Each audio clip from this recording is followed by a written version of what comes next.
The officers who kidnapped Uche NWOSU brought him out of the vehicle on their way to Enugu and wanted to shoot him. They pointed the gun at him and nearly killed him. They were speaking Hausa and didn't realize Uche speaks and understands Hausa too. What saved him was the social media. Ask yourself again who the unknown gunmen in Imo State are.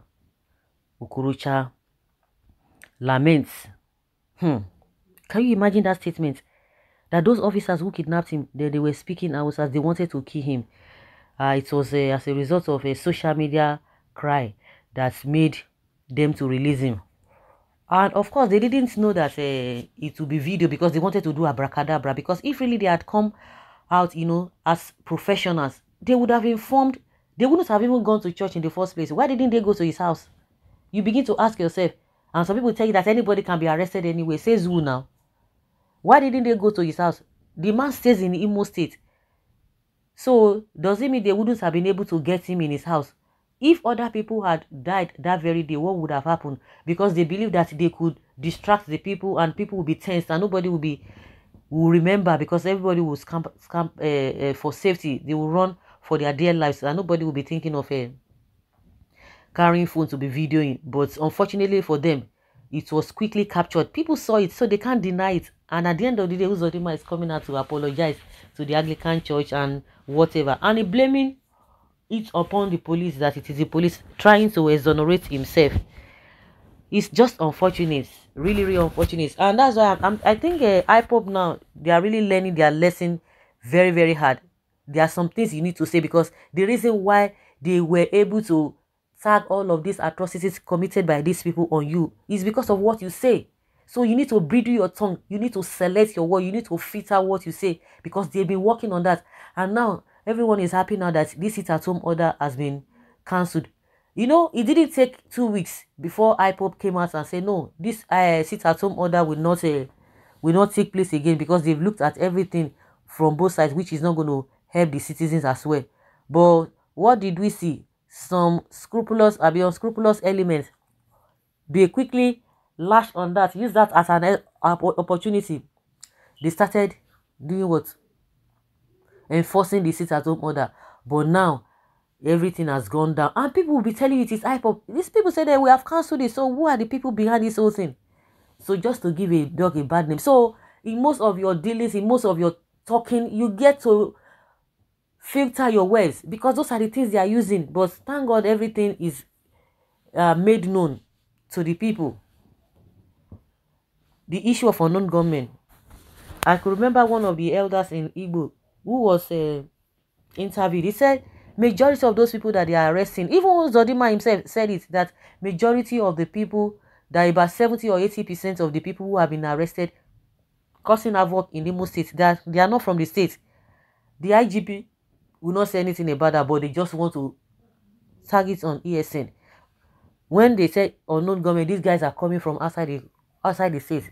They say no, don't say that. It must be IPOB because of most of the things they say. But I think now they've been so coordinated in their languages. But see what or hear what Okorocha is saying, that they were speaking Hausa. What does that tell one? What does that tell one? What is the meaning of that? Your guess is as good as mine. The rich also cry. What is happening in Imo State is a family affair. A storm in a teacup. Therefore, APC in Imo State has a lot of explanations. So Ndigbo, Uche NWOSU, Owele, Rochas, Okorocha, and Senator Hope Uzodinma are the same 10 and 10 pence. They should go and pick their dress where they bathe. Outright rejection is waiting for both of them. In the coming election, Imo must be free. Okorocha have not started crying yet. You, Okorocha, because of too much greed, put Imo State in this mess. You came into power as an ABGA and because of greed, you changed to APC. As if that was not enough, you want to force your son-in-law on Imo people after confiscating all Imo properties to you and your family. You still went ahead, robbed Emeka Hedioha, the People's Choice mandate by collaborating with federal government to bring in APC of Hope Uzodinma on a peaceful state. Now, Hope is now trying to get back all that you have stolen from Imo. You started crying. You are just talking rubbish. We know the truth. We know the truth. He wants to try to curry favor. All of them, people know that we are all the same. And don't be surprised though, if there's any event now that will link them together, you will see all of them coming together. Forget all these people. You should continue. You should not confuse the already confused public. Tell us who they are. The unknown government. You and Uzodinma, you are best of the same feather. Both Hope and Rochas should go and settle their differences. All of una know una say best of the same feather. You are all flocking together because of power, because of this, because of position. It's unfortunate. Really, really unfortunate. When you put the country together, all the states put them together as a country, we are nowhere. Everybody just patching, managing. Every one of them is just managing and patching. And forget it. Forget it. Forget it. Every state, they have their own area they are lacking and they are bringing suffering to the people. All the states. Which state? Is it not the same Nigeria? I beg you. All this ones now is, you know, every month like this or maybe every week, you will see new developments here and there, new developments here and there, new developments here and there, different things, different stories here and there to engage the people with. People are hungry. Some people are not being paid.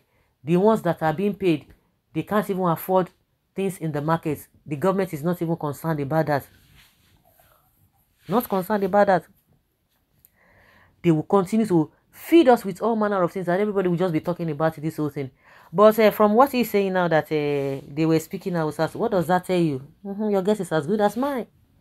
Your guess is as good as mine. Let them continue deceiving themselves. They are best of the same feather. Well, though I'm not a OKOROCHA'S supporter, his greed is what brought Hope to power, but he has raised very important issues. The federal government should investigate NWOSU adoption and unknown government. That is not going to happen. Forget it. The beginning of the end, the truth is gradually coming out. I knew all this time that they were just giving IPOP a bad name. Don't forget it too. Don't forget, they will still cover everything and sweep it under the carpet. They will cover it. Forget it. They will cover it. You will not hear anything again about it. They know the truth. But when they are being hurt, or when they are hurting themselves, they will try to confess. You see, where is Oshimole today now? It's not saying a piam. These are the people who claim to be patriots with the events happening in the country. If they don't have power, if they are not given opportunity, one of these positions, they don't talk. For people who are really patriotic, whether you are in government or out of government, you continue to say things. But of course, when it comes to this issue, all this kind of issue, you can't hear Oshomole say anything now because all of them, they've soiled their hands. They are there for their personal interest. They are just there for their personal interest. Have you ever heard them speaking about what the nurses are going through? But just give him one position now, you begin to raise shoulders up and down.